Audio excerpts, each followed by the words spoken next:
In kitchens around the world, there sits a relic, a rice cooker, its white plastic shell yellowed by age, the inner pot scored by decades of service.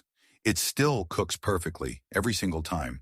But the company that engineered this machine, the factories that cast its heating plates, and the corporate giant that once defined Japanese industrial pride, no longer exist in the home appliance world.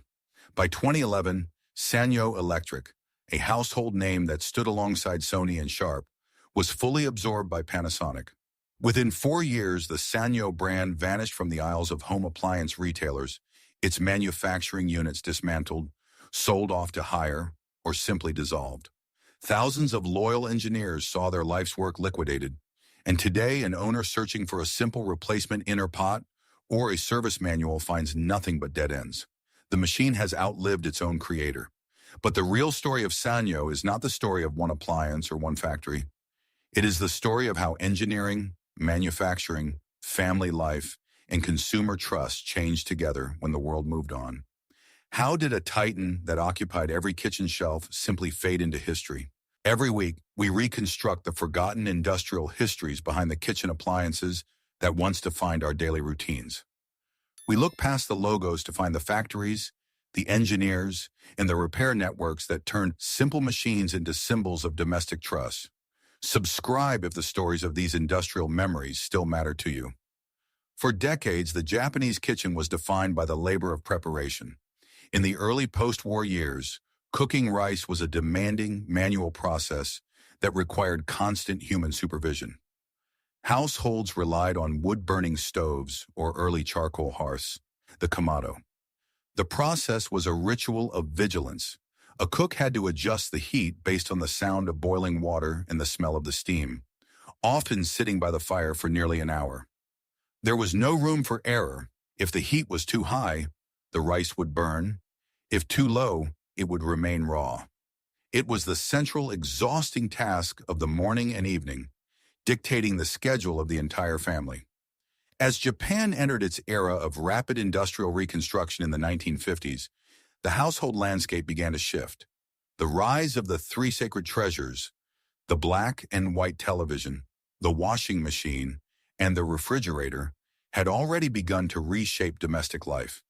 Yet for many, the true revolution was the automation of the kitchen's most essential meal.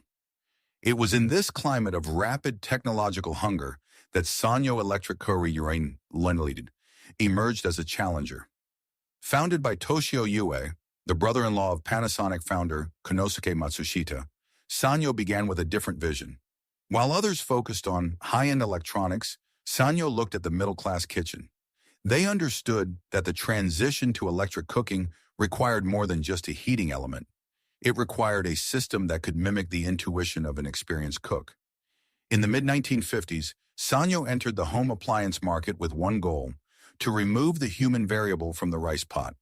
Their engineers studied the thermal dynamics of the kamado, the way the temperature peaked when the water was fully absorbed, and attempted to translate that physical event into an electrical switch. This wasn't merely about convenience. It was about the promise of a meal that would not burn, even if the cook was occupied with other household chores. By 1956, Sanyo had successfully commercialized an electric rice cooker that moved beyond luxury, aiming instead for the mass market. It was a machine that sat on the counter, unassuming and reliable, signaling the end of the charcoal hearth era. For the first time, a family could place rice and water into a pot, flip a single switch, and walk away. The kitchen, once a place of constant labor, had become a place of mechanical trust. But as these machines began to fill homes across Japan, Sanyo's ambition was only beginning to scale. By the early 1960s, Sanyo had moved beyond the status of an obscure entrant. They had found their rhythm, not through flashy marketing, but through a granular understanding of the Japanese kitchen's physical constraints. Their engineering team began to refine the heat-sensing mechanisms of their cookers, moving toward the now iconic ECJ series. This wasn't just a device, it was a calibrated tool. The inner pot, typically cast from high-grade aluminum, was designed to conduct heat with precise uniformity, a critical requirement for a nation that prioritized the specific texture of polished white rice. What set Sanyo apart in this era was their keep warm technology. While early rice cookers were effective at boiling, they often left rice dry or cold shortly after cooking. Sanyo's engineers introduced a secondary low-temperature heating element, a simple, elegant addition that maintained the internal temperature within a narrow moisture-retaining band. This feature became the company's signature. For the first time, a family could cook rice in the morning and find it moist and warm for their evening meal. It fundamentally altered the rhythm of the household. The factory floor at Sanyo's main production hubs, such as those in the Tottori and Osaka regions, transformed into a center of precision. Assembly workers, often working with a rhythm that mirrored the very machines they built, became the backbone of this trust. They weren't just assembling components. They were executing a design philosophy that valued repairability. Every screw, every heating coil, and every thermal fuse was placed with a clear intent, that it should be accessible and, if necessary, serviceable. Retailers were quick to notice. Small neighborhood appliance shops, the lifeblood of Japanese distribution in the 1960s and 70s, began to favor Sanyo because they rarely saw these cookers come back for warranty claims. A Sanyo cooker on the shop floor was a low-risk, high-reward sale. When a bride received a Sanyo rice cooker as a wedding gift, it wasn't seen as a disposable luxury. It was a durable fixture, a promise of consistent meals for the decade to come. This consumer trust created a positive feedback loop. As reliability drove sales, sales drove production volume, and volume allowed Sanyo to invest back into their core engineering. They weren't yet a global conglomerate, but inside the Japanese home, they had already become a quiet, indispensable necessity. The 1970s and 80s represented the golden years for Sanyo's appliance division. The brand, now one of the 3S giants alongside Sony and Sharp, possessed a reputation for industrial reach that seemed unshakable. In these years, the Sanyo rice cooker was more than an appliance. It was a physical monument to the Japanese post-war manufacturing miracle. Walking through a department store in Tokyo or Osaka during this time, you would find aisles dedicated to Sanyo's kitchen ecosystem. The displays were filled with brochures that promised not just the ability to cook rice, but the ability to manage time itself. You would see the neatly printed warranty cards, a symbol of the company's confidence in its own manufacturing standards. For millions of families, the sound of the cooker's mechanical switch, a distinct, tactile click, transitioning from cook to warm, became the auditory heartbeat of the evening routine. It was a signal that the labor of the day was over. The stakes of this era, however, went far deeper than market share. The real midpoint of Sanyo's story, the true value of what they had built, lay in the relationship between the company and the customer's home. A Sanyo rice cooker was designed as a multi-decade tool. If a thermal fuse blew, a local repair technician could source the part, open the base, and have the machine running again in an hour. This ecosystem of repair and maintenance wasn't just a business model. It was a form of consumer trust that kept families loyal to the brand for generations. But behind this wall of trust, the first subtle shifts were occurring. While the rice cooker remained the reliable anchor, Sanyo's management had begun to look toward more volatile, high-tech sectors. They were pouring enormous resources into semiconductors, batteries, and the emerging field of flat-panel display technology. In the boardrooms, the humble rice cooker was increasingly seen as a legacy product, stable certainly, but not the engine of the explosive growth they craved. They were chasing the digital future while the foundations of their appliance engineering were, unbeknownst to the public, starting to lose their priority. The factory lines in Japan remained busy, but the focus, the R&D budget, and the senior engineering talent were slowly being diverted toward the screens and chips that would eventually become the battleground of their decline.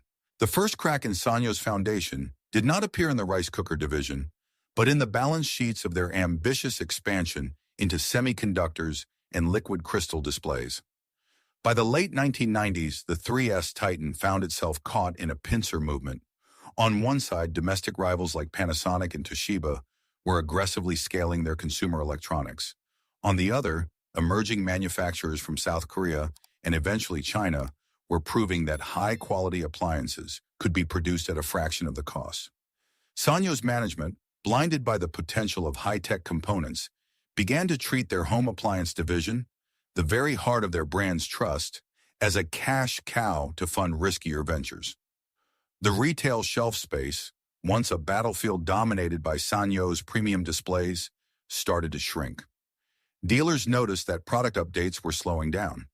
The innovation cycle that had defined the 1970s and 80s was replaced by stagnant designs. While competitors were integrating microcomputers and fuzzy logic to revolutionize how rice was cooked, Sanyo's R&D budget was increasingly diverted toward chips and batteries.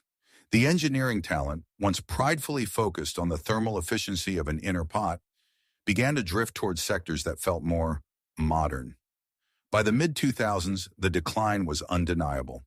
Financial instability forced Sanyo into a series of drastic restructurings. In 2008, the company agreed to a capital alliance with Panasonic. For the consumer, this was the beginning of the end. In 2009, Sanyo officially became a subsidiary of Panasonic. The internal engineering culture that had nurtured the ECJ series was dismantled. Panasonic, seeking to consolidate its own dominance, began to streamline production. Factories in Japan that had hummed with the sound of precision assembly for decades were either closed, repurposed for different electronics, or sold off to cut losses. The manufacturing chain, once vertically integrated and under Sanyo's direct control, was fractured. Parts that were once engineered in-house were now sourced from outside suppliers to save on costs. The repairability that had been a hallmark of Sanyo cookers faded. When an inner pot was damaged or a thermal fuse failed, owners found that local repair shops no longer stocked the proprietary components. Service manuals, once carefully curated for technicians, became scarce. The brand was still present in stores, but the machines on the shelves were increasingly generic, lacking the Sanyo soul that had made them essential. The final blow came in 2011 when Panasonic acquired 100% of Sanyo. The process of dismemberment accelerated. The white goods division, including the factories that produced refrigerators and washing machines, was sold to the Chinese giant Haier. Other divisions were carved up and divested to various investment firms. The Sanyo brand name, the logo that had sat on millions of kitchen counters, was suddenly a legal property disconnected from the people who had built it. The human consequence was profound. Thousands of engineers and factory workers who had spent their entire careers perfecting the mechanics of the household saw their life's work liquidated in a corporate spreadsheet. The industrial town of Tottery, which had been a hub of Sanyo's manufacturing pride, saw the lights go out in factories that had provided stability for generations. The connection between the cook switch and the reliable meal was severed. Consumers, accustomed to machines that lasted 20 years, were now forced into a new reality: buying, discarding, and replacing.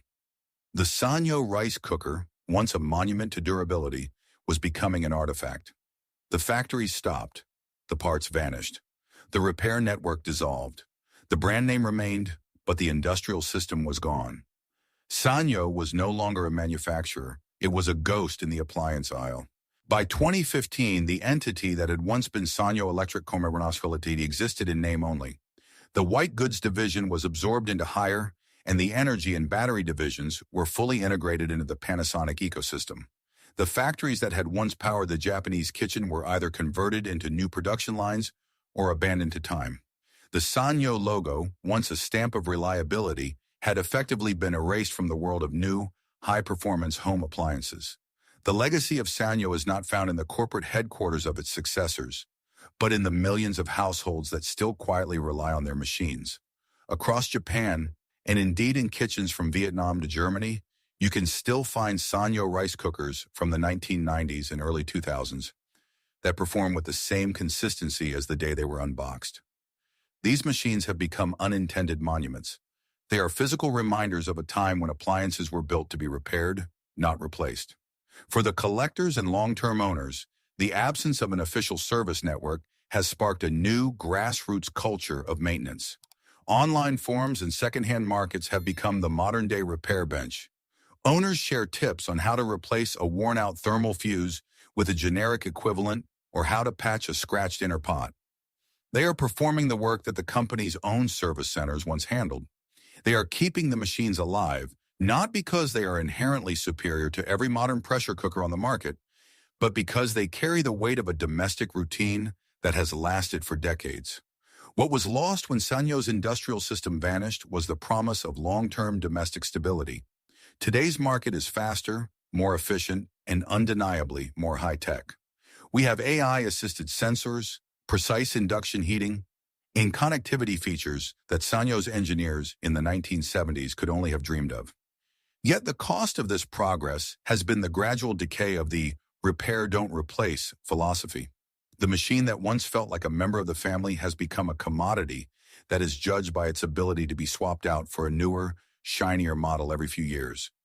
If you walk into a kitchen and see a Sanyo rice cooker sitting on the counter, look closely. You might see the faded plastic, the worn markings on the control panel, or the slightly loose fit of the lid. It is a piece of industrial history that refuses to quit. It is a machine that has outlived the factory that built it, the company that stood behind its warranty, and the retail network that once championed its reliability. It sits there, in the quiet of the morning, waiting for the simple, tactile click of the switch, a mechanical heartbeat from an era that is slowly fading from our shelves. See you in the next video.